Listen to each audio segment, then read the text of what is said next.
Bonjour et bienvenue dans cette nouvelle émission de Un jour une histoire. Aujourd'hui, nous avons le plaisir d'accueillir avec nous Marjolaine. Bonjour Marjolaine. Bonjour. Bonjour donc du réseau Chaîne Théa. Vous êtes donc distributrice. Alors, je ne sais pas si je dis distributrice. Vous allez nous expliquer un petit peu tout ça.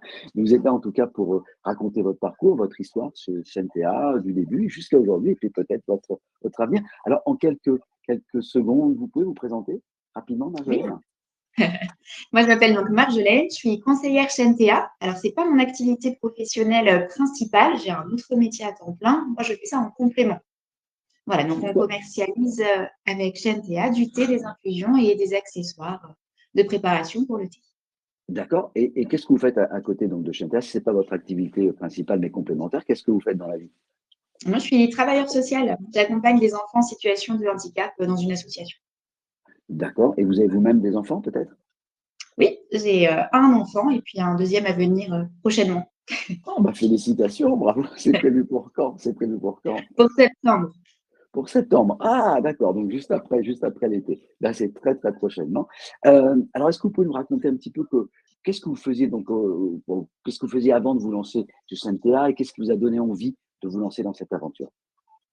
Alors moi, j'ai commencé il y a 7 ans, un peu plus de 7 ans maintenant. J'ai commencé mon premier job, mais j'étais à 80 et je cherchais un petit complément de salaire qui me permettrait de faire, autre chose, en tant qu'activité professionnelle, d'avoir un peu plus de compétences et je me suis dit: «Tiens, la vente directe, pourquoi pas?» Ça va me permettre, d'ajuster un peu mon emploi du temps en fonction de mes envies et puis de ne pas avoir trop de contraintes tout en ayant un complément de salaire de base, c'est un peu ce que je cherchais.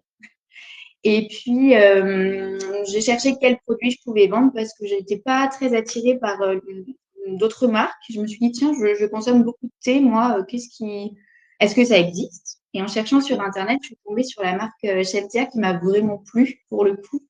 J'ai comparé évidemment d'autres marques, mais c'est celle-ci qui m'a tapé dans l'œil. Ah, donc c'est vraiment, vous ne connaissez rien du tout à l'activité au préalable. C'est pas une recommandation ou quoi que ce soit. Pas du tout. Je ne connaissais ni le VDI, ni la marque. C'est du pur hasard. Donc c'est intéressant. Donc vous allez chercher comme ça sur internet, mais vous connaissiez déjà un petit peu la vente directe avant? Vous en aviez entendu parler? Oui, oui, j'avais déjà participé à des ateliers, des réunions de diverses grandes marques connues, voilà, avec ma maman notamment quand j'étais plus jeune, je l'accompagnais aux ateliers.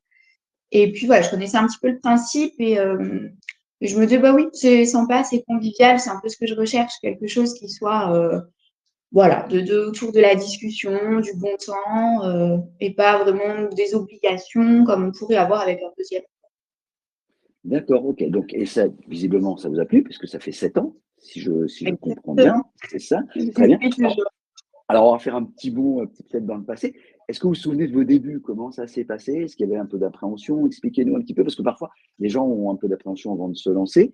Alors comment se sont passés vos premiers pas, chez Saint-Théa? Ouais, effectivement, c'est un peu stressant quand on ne connaît pas du tout. On se demande où est-ce qu'on va mettre les pieds, est-ce qu'on fait le bon choix?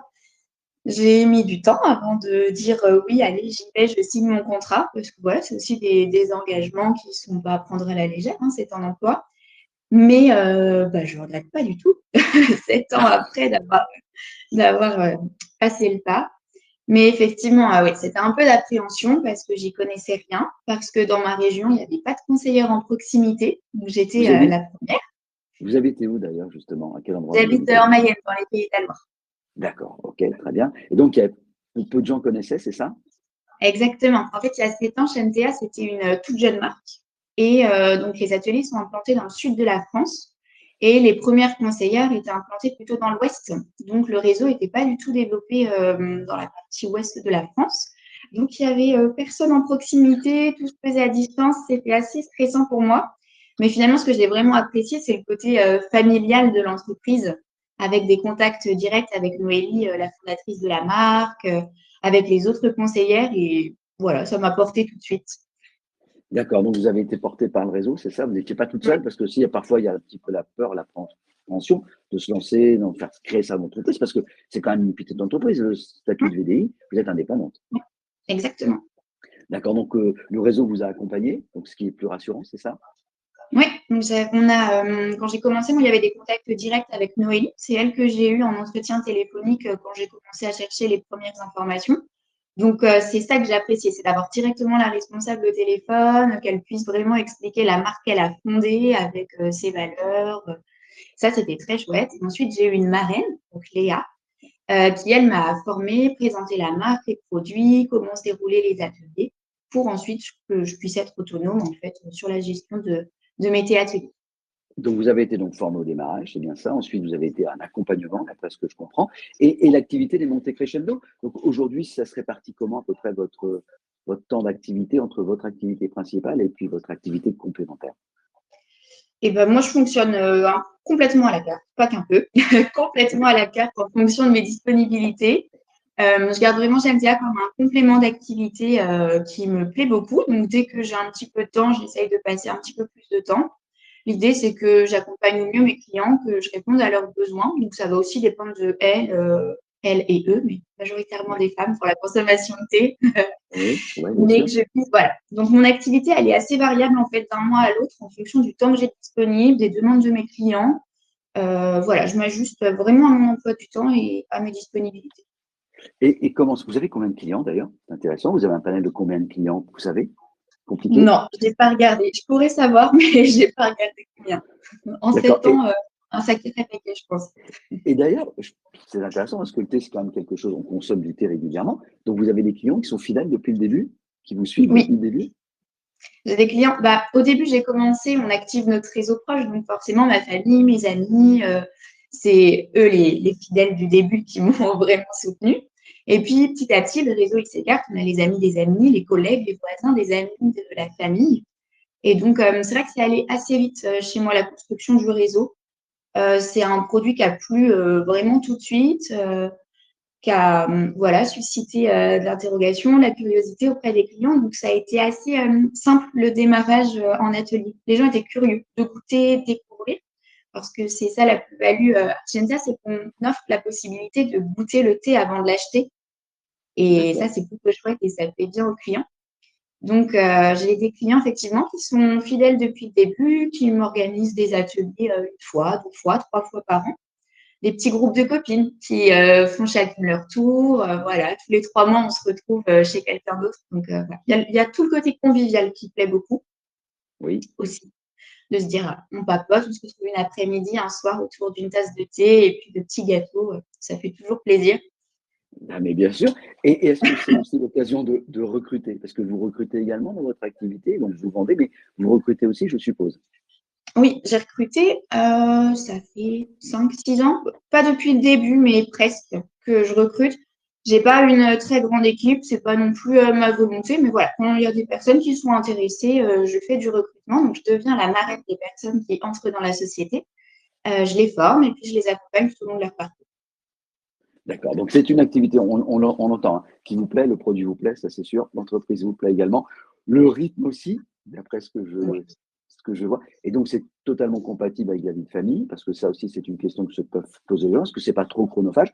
Visiblement, non, d'après ce que je comprends. Vous arrivez à bien concilier les deux. c'est ça. Après, il faut, je pense, oui, bien s'ajuster à son emploi du temps et bien évaluer le temps qu'on a de disponible. Après, ça peut parfaitement s'ajuster. Donc, quand on fait un thé atelier, on est à peu près autour de 2 heures chez l'hôtesse, donc chez la personne qui va nous recevoir chez elle. Et puis après, il y a tout le temps bah, pour passer les commandes, pour recevoir, préparer les colis et puis ensuite faire la livraison. Donc, ouais, il faut bien évaluer ce temps-là, mais voilà, globalement, dans un emploi du temps, ça rentre. Et puis, on a en plus des petits temps de formation qui sont proposés par Noélie, donc là, qui sont facultatifs, en fonction de si on est disponible ou pas. Mais ça permet de pouvoir échanger entre conseillers, conseillères, de poser nos questions. Il y a des petites formations à thème, de piocher celle qui nous intéresse le plus. Et ça permet vraiment d'échanger avec le réseau et puis de continuer à acquérir de nouvelles compétences ou à développer de nouveaux sujets.